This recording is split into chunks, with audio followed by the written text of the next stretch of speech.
Hello everyone, it's Bren here. Hope you're having a nice Friday, guys.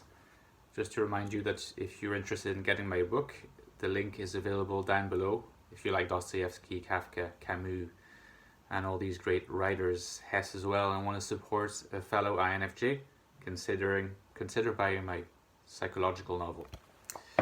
Right, in this video, I want to do a little bit of exploring, a little bit of investigating with you guys, because I've been thinking lately that the conception that we have of the judging functions particularly is a little bit lacking in detail and lacking in granularity. And if you watched some recent videos of mine, you probably saw that I've been sort of circling around that topic for a while, and particularly what I have been bothered by is this idea that it's very hard to account for the moral positioning of a person in terms of their functional stack.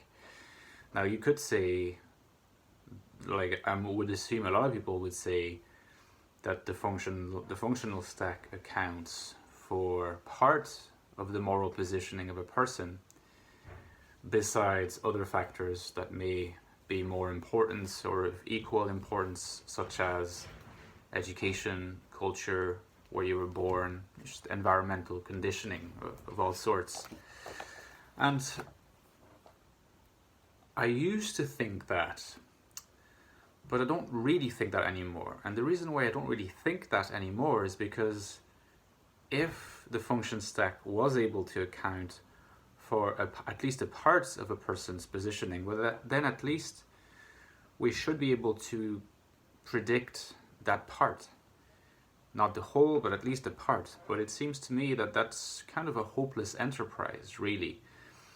To take the example of FE and FI, whether a person uses FE or FI is going to tell you nothing, not even a small bit, about whether a person believes in redistribution, whether a person believes in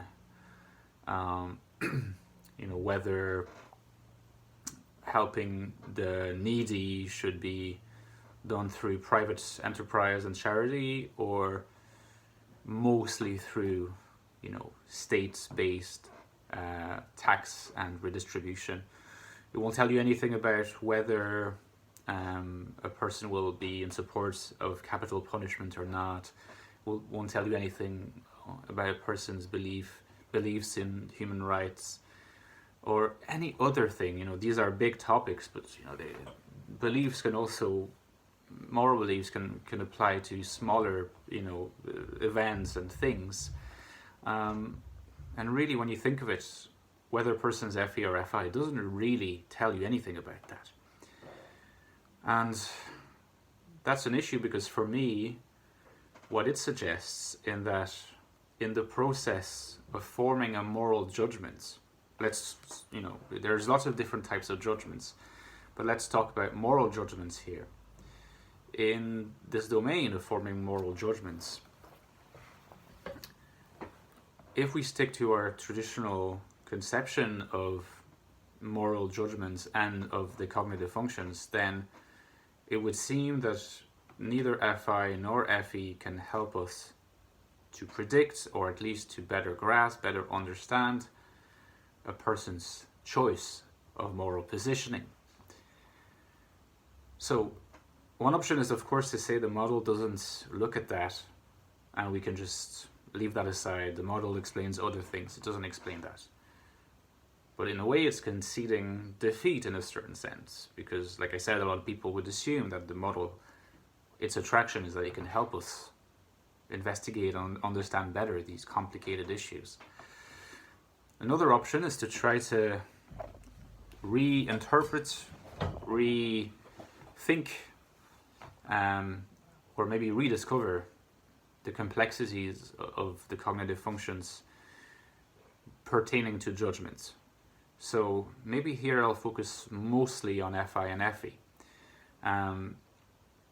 one way that I've already toyed with in previous videos, but I want to explore it more here, and I would be interested to hear what you guys think, and if you guys agree or disagree, and what views you have.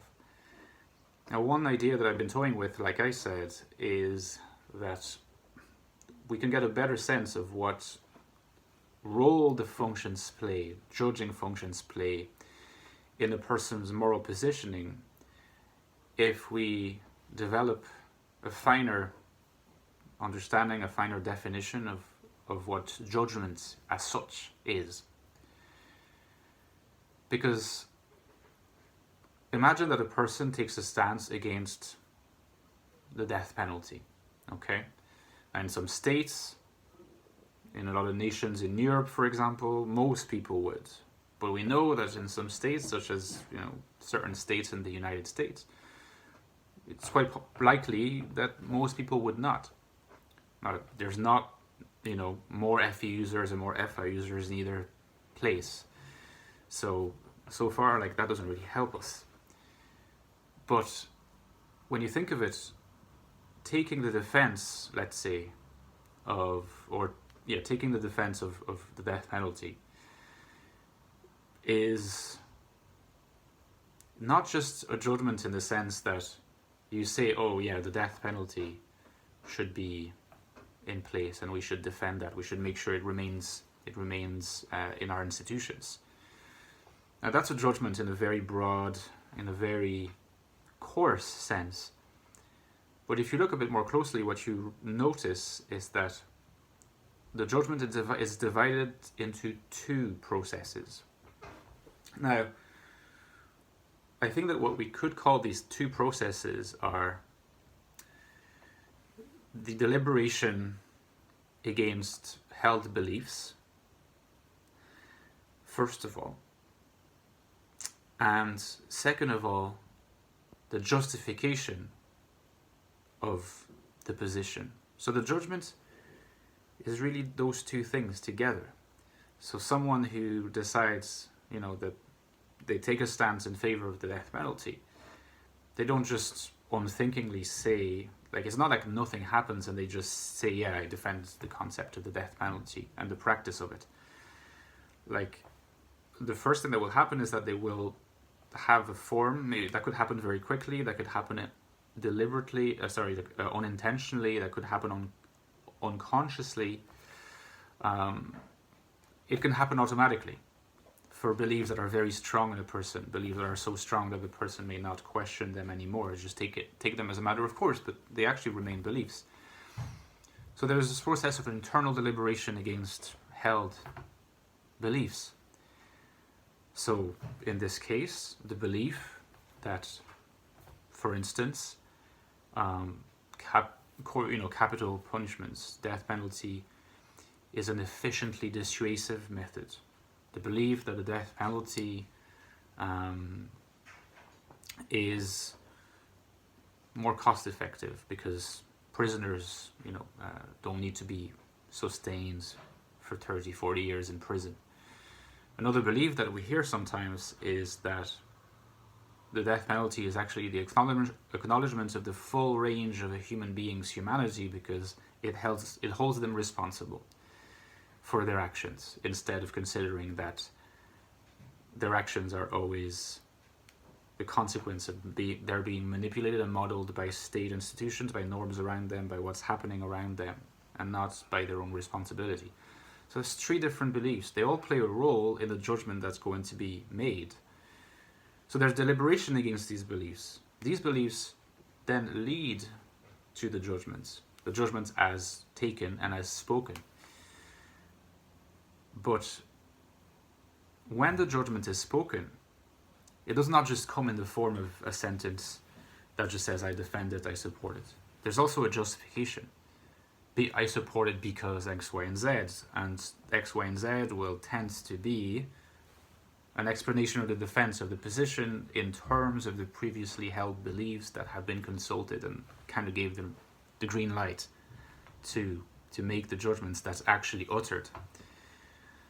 Now, my contention is that the cognitive functions pertaining to judgment cannot really tell us anything about the previously held beliefs. The person coming to believe that, death penalty is more dissuasive, death penalty is more cost effective, death penalty is more, an acknowledgement of a person's humanity, which may sound quite paradoxical. I don't think that the cognitive functions can tell us anything about that. Whether you're an FE user or an FI user, you may come to believe these things or not to believe these things. And this is something that, in this case, we have to acknowledge that the model is not something that can help us to understand that. However, I think that the cognitive functions may help us to understand better the kind of deliberation that takes place internally against previously held beliefs, in which case I would say that's the role of the subjective or introverted judging function. So in the case of an INFJ, that would be TI. In the case of an INTP, that would be TI. In the case of an INTJ or an INFP, that would be FI.